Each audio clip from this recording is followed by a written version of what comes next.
Convido aqui para participar aqui da nossa mesa o Antônio Queiroz, do DIAP, também para fazer uma análise aí sobre a PEC 233, que está tramitando aí na comissão especial. Boa tarde a todos. Eu queria, em primeiro lugar, agradecer à Anfip por esta oportunidade, dizer da satisfação de participar desse seminário dos 20 anos da Seguridade Social e a reforma tributária, e dizer que eu estava nesse instante acompanhando lá na Câmara a instalação da sessão que faria a leitura do relatório da reforma tributária, mas em decorrência de votações no plenário da Casa, foi, por enquanto, adiada a leitura e está dependendo do encerramento das atividades no plenário da Câmara para que, então, se retome a sessão na Comissão Especial da Reforma Tributária para que seja feita a leitura do relatório. Não se tem certeza que será feita essa leitura hoje ou não, em razão da votação em plenário do Fundo Soberano.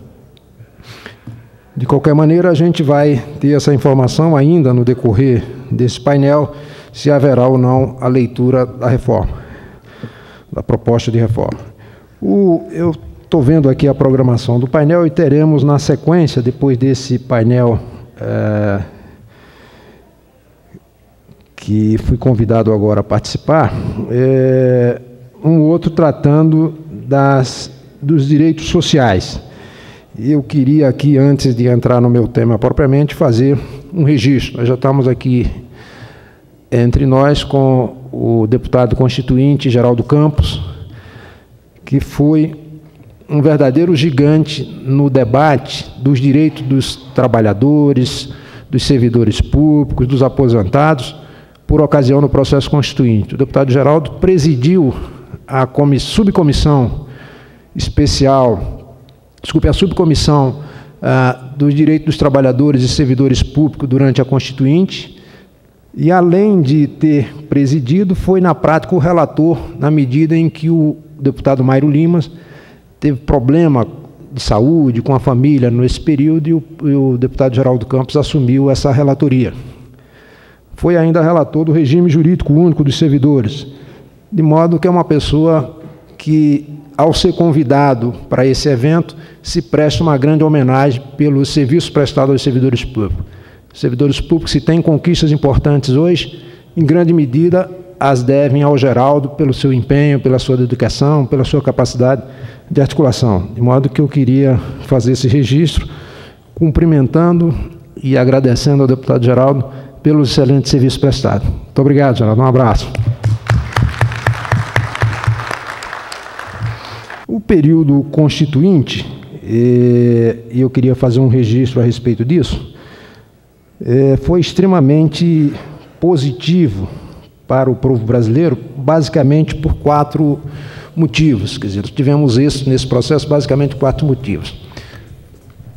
O primeiro deles era que a Constituinte se deu após 21 anos de ditadura militar, em que as demandas, os anseios, as aspirações do povo brasileiro foram sufocadas ao longo desse período. Então havia uma participação muito intensa da sociedade, muita vontade, muita militância, no sentido de fazer com que a liberdade que tinha sido sufocada e os direitos que deixaram de ser cumpridos e institucionalizados ao longo daquele período pudessem, então, aproveitando essa oportunidade de abertura econômica, pudessem se consolidar. E houve, portanto, mobilização intensa. Pelo menos 83 emendas à Constituição foram defendidas no plenário. Foram apresentadas mais de 100, mas pelo menos 83 foram defendidas em plenário como aquelas que cumpriram todos os requisitos, entre elas a emenda que tratava dos direitos sociais dos trabalhadores e também dos servidores públicos. Então, esta mobilização popular foi determinante nesse sentido. O segundo aspecto relevante é que o fato de não ter se partido de um texto prévio também foi extremamente importante. Quer dizer, se partiu do zero. A sociedade, os parlamentares apresentando sugestões e depois emendas populares e emendas de parlamentares, e a partir dessa dessas sugestões é que se elaborou o texto constitucional. Nesse particular, a participação do Mário Covas foi determinante, porque o Mário Covas era o líder do PMDB na época, que era o maior partido da Constituinte, com mais de 200 deputados, e ele teve a felicidade de escolher os relatores de todas as comissões com perfil progressista, absolutamente todos.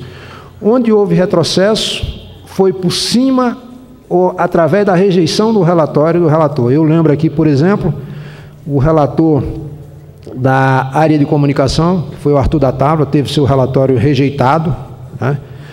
E a Cristina Tavares, o deputado Oswaldo Lima Filho, da Reforma Agrária, né?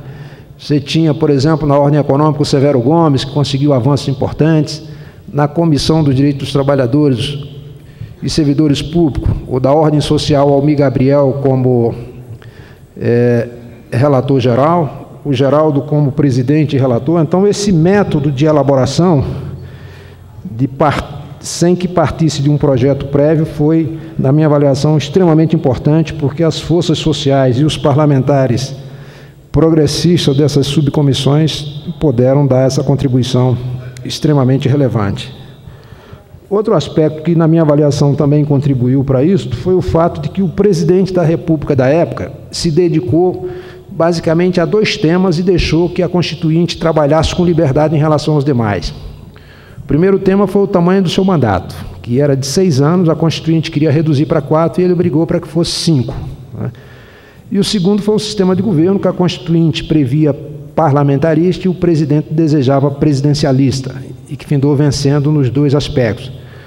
Então, como a máquina do governo federal não foi utilizada para impedir avanços sociais, houve, então, espaço para que aqueles avanços pudessem ser consolidados. E o quarto elemento relevante, na minha avaliação, foi o fato de que a Constituinte brasileira surpreendeu os organismos internacionais do ponto de vista da ousadia, especialmente na área social, em alguns aspectos da área econômica. Naquela ocasião, o mundo inteiro já seguia um receituário em bases neoliberais, com matriz nos Estados Unidos, a administração Reagan, e na Inglaterra com Margaret Thatcher, né? Privatizando previdência, privatizando saúde, privatizando serviço de transporte, serviço de energia, telecomunicações, etc. E o Brasil fez uma ação em sentido inverso. Incorporou no texto constitucional o conceito de seguridade social, deu monopólio não apenas à União, mas a empresas estatais, né?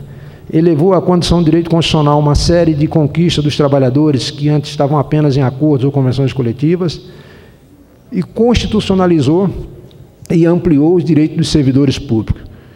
E isso se deu, na minha avaliação, por todas aquelas razões já mencionadas, mas também pelo fato dos organismos internacionais não estarem suficientemente articulados e coordenados para se contrapor a essa iniciativa. É tanto que, passado um ano, em novembro de 1999, se consolidou o chamado Consenso de Washington, em que tinha um receituário com 10 ações, todas elas diametralmente opostas àquilo que tinha sido incluído na Constituição de 88. Então, foi, na verdade, uma reação ao fato de que um país, que era, na ocasião, a 8ª economia do mundo, tivesse feito uma Constituição que contrariava a ordem internacional vigente. E esses organismos, então, passaram a se articular, a se organizar. Dessas reuniões que resultaram no Consenso de Washington, participaram brasileiros ilustres, como o ministro da Fazenda na época, o Bresser Pereira, o seu sucessor, Marcílio Max Moreira, que era embaixador do Brasil nos Estados Unidos, e o sucessor do Marcílio, que foi o Pedro Sampaio Malan, que era diretor do Banco Mundial, na vaga que o Brasil tem no Banco Mundial, nos Estados Unidos. De modo que essa articulação se deu, na minha avaliação, em resposta a esse processo.